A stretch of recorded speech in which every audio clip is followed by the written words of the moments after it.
Marami ako napapanood na reels dito sa Facebook na nagsasabing legit daw ang mga agency na yun papunta dito sa Europe. I-triple check mo na lang muna kung alin sa mga agency ang talagang legit at doon ka mag-apply. Kung sakaling matuloy ka, subukan mong tapusin ang contract mo sa bansang pupuntahan mo at saka ka lumipat dito sa Spain kung decided ka pa rin. Basta may valid visa o TRC ka mula sa bansang pinanggalingan mo. Ang problema kahit wala kang kakilala dito sa Spain, kailangan mo lang ng lakas ang loob, huwag mahiyain, marunong makisama at magtanong. Kakayanin mo dito.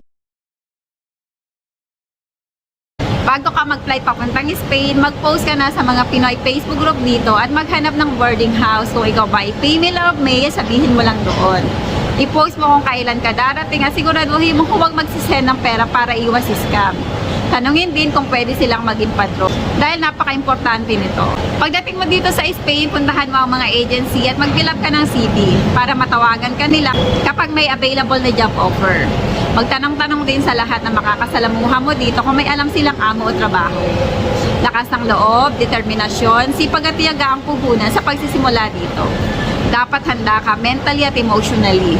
Isa sa pinaka-importante, dapat may baon kang at least 1,500 euro para sa allowance habang nagsisimula ka pa lang. Mas mabuti yung sobra, huwag lang kukulangin. Good luck sa lahat na nagbabalak makipagsapalaran dito sa Spain.